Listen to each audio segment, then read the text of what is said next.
खुद अमेरिका के अंदर दिग्गजों ने जिस तरीके से विरोध शुरू कर दिया है ट्रंप का, जो केंट उनमें से एक बड़ा नाम है, उन्होंने ये कहा कि कोई आसन्न संकट नहीं था ईरान की तरफ से, ये जबरन शुरू किया हुआ युद्ध है और इसीलिए उन्होंने क्षुब्ध होकर ये कहते हुए कि there was no imminent threat and there was no need to start this war, उन्होंने इस्तीफा दे दिया।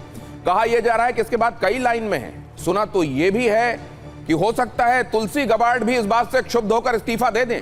घर के अंदर जो हाल चल रहा है उसके बाद डोनाल्ड ट्रंप चाहते हैं डेस्परेटली कि वो ईरान वॉर से अब अपना पल्ला झाड़ें, लेकिन इजराइल ये इंश्योर कर रहा है क्या कि अमेरिका ऐसा करने ना पाए।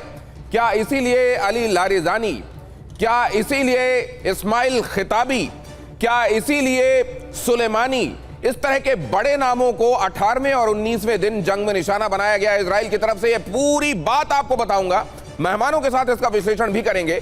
लेकिन सबसे पहले यह खबर देखिए जरा, ईरान ने शुरू की मिसाइल हमले की 62वीं वेव, ये 62nd वेव देखिए जरा, IRGC ने जारी किया 62वीं वेव का वीडियो। अमेरिका और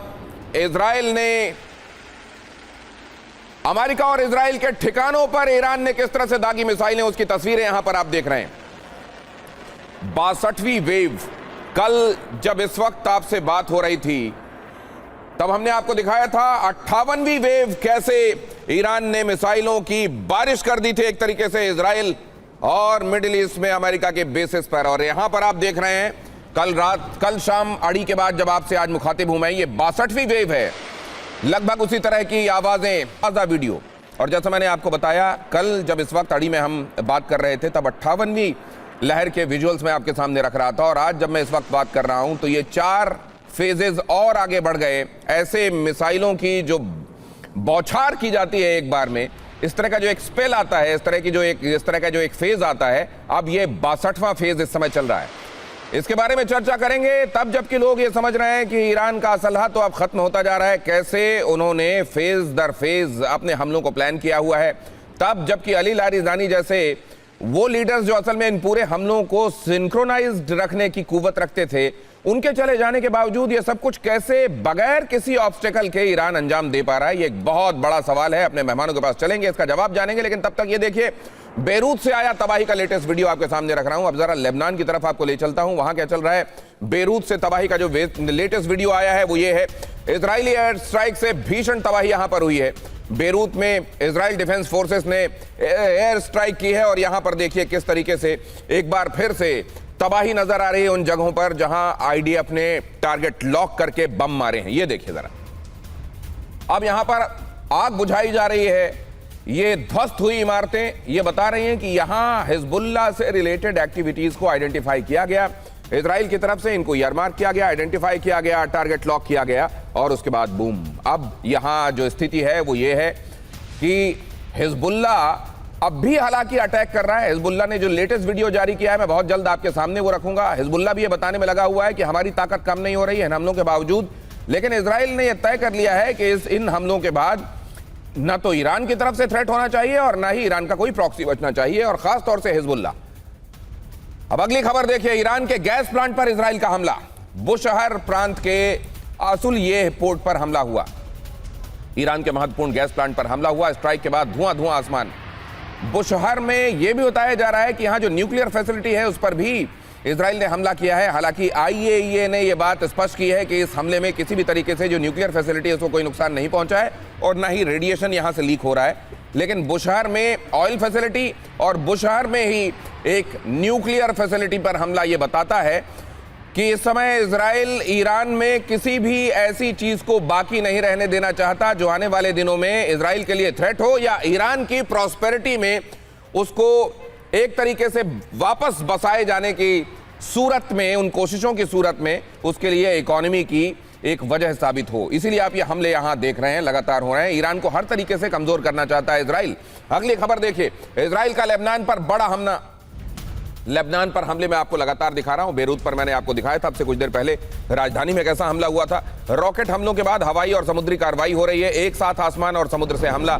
रॉकेट हमलों का इजराइल ने दिया जवाब। इधर मैंने जैसा आपको बताया, हिजबुल्लाह भी अपनी तरफ से कसर नहीं छोड़ रहा है, वो भी रॉकेट फायर कर रहा है लगातार इजराइल की तरफ, और उन जगहों से जहां से रॉकेट्स इमर्ज होकर आ रहे हैं इजराइल की टेरिटरी में, उनको समझा जा रहा है, उसकी ट्रेजेक्ट्री नोट की जा रही है और वहां पर टारगेट लॉक करके उनको सबको ध्वस्त किया जा रहा है। यहां पर हिजबुल्लाह की तरफ से जो रॉकेट्स फायर किए गए हैं इजराइल की तरफ, उसकी तस्वीरें आप देख रहे हैं।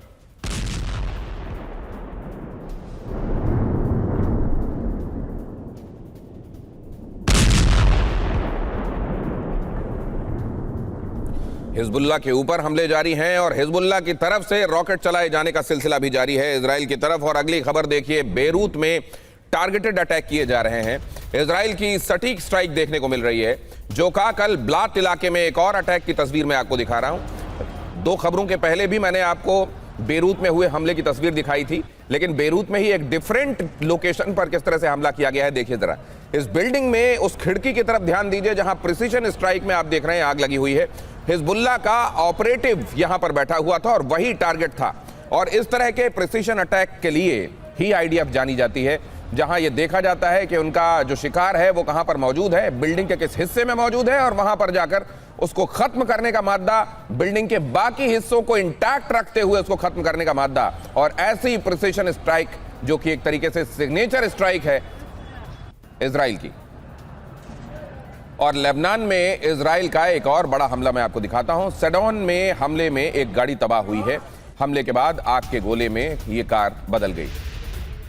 एक और बड़े हमले की तस्वीर, ये बड़ी भयानक आग इस गाड़ी में हमले के बाद आप देख रहे हैं। जाहिर है उसमें जो जमा ईंधन था, पूरी गाड़ी ने आग पकड़ ली है और ये बीच सड़क ऐसे जल रही है कि आसपास के लोगों में पर्याप्त दहशत का बायस ये गाड़ी बन सकती है। तो ये जो fresh wave of missile barrage Iran की तरफ से ये जो छोड़ा गया है मिडिल ईस्ट में अमेरिकन बेसेस की तरफ और इजराइल की तरफ, वो क्या बता रहा है?